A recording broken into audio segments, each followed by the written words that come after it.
Сәлем достар, сіздер мен Қаншайым каналы. Бүгін мен сіздерге алма, қара өрік және үйдің қара жүзімінен компот жасауды көрсетемін. Алдымен қажетті банкілерді қайнаған судың буына 30 минут қойып қоямыз. Банкілерді будан алып шықтық, енді ішіне керекті заттарымызды саламыз. Алдымен алманы тазалап аламыз. Яғни алманы 4 бөлікке бөліп, ортасын тазалаймыз.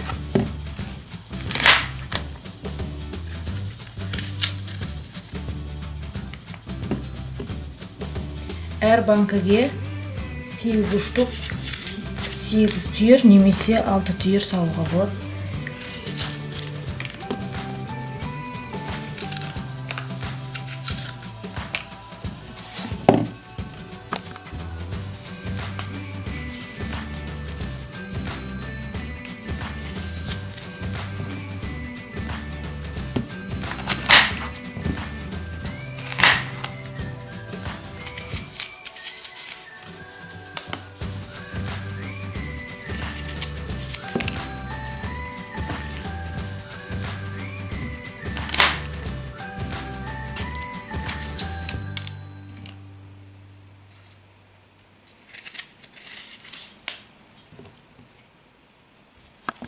Алмаларды турап болдық, енді осыларды банкіге саламыз. 3 литрлік банкіге 8 штук, ал 2 литрлік банкіге 6 штуктан саламыз. 2 штук, 3 штук, 6.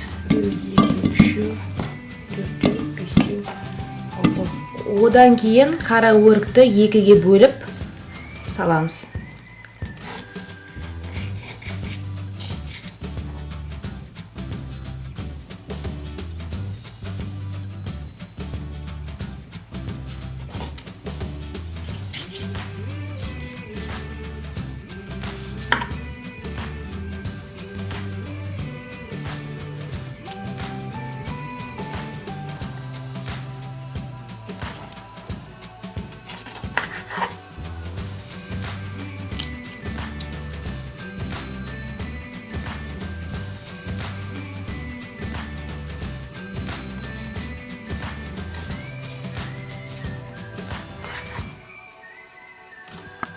Туралған қара өріктерді банкіге 4 штуктан саламыз.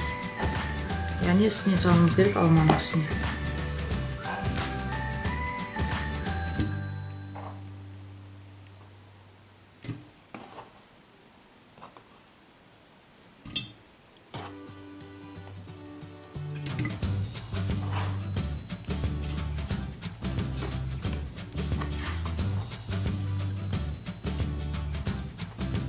Енді оның үстіне қара жүзімдерді орналастырамыз.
Банкіге барлық керек заттарымыз салып болдық.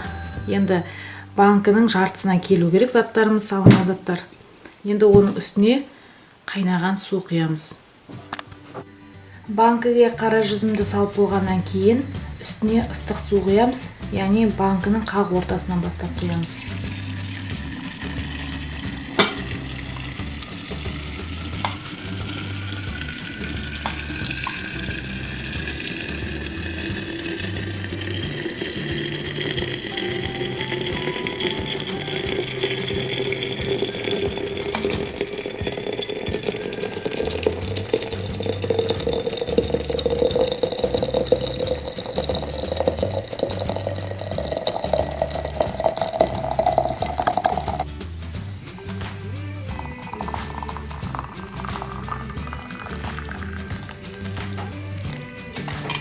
су құйып болдық. Енді қақпағын жауып 15-20 минут күте тұрамыз. 20 минут уақыт өтті. Енді арнайы қақпақпен мынадай банкіні жауып банкідегі суды, яғни кастрөлге құйып аламыз.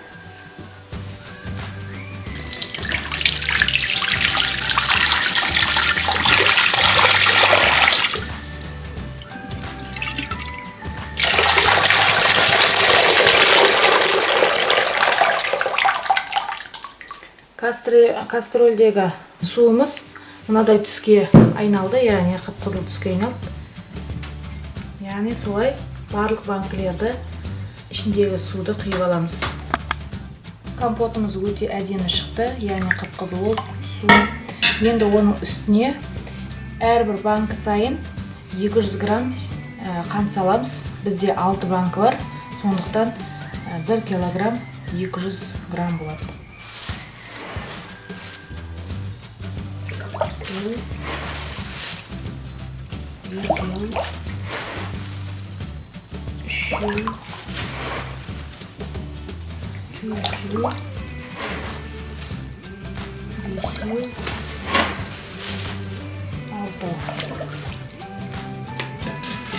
Алты стакан шекер қант салдым. Енді оның үстіне лимон қышқылын саламыз. Яғни шай қасықпен 1 қасық салсақ жарайды.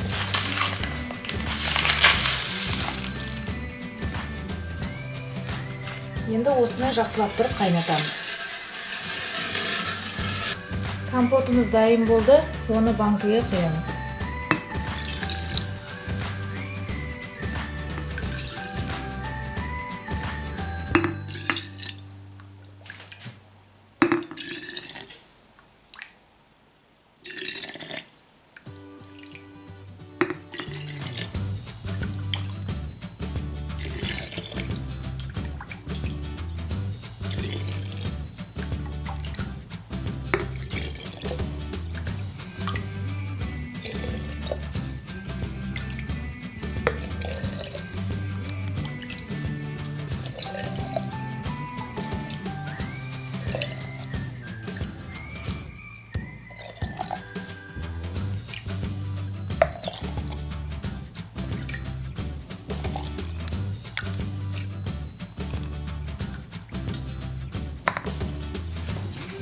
Компотты құйып болған соң,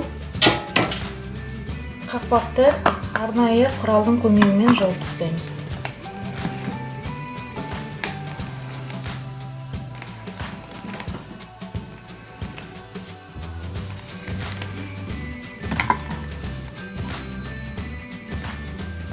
Достар, біздің алма қара өрік жүзімнен жасалған компотымыз дайын болды. Егер де ұнаса лайк басып, каналымызға тіркеліп кетуді ұмытпаңыздар.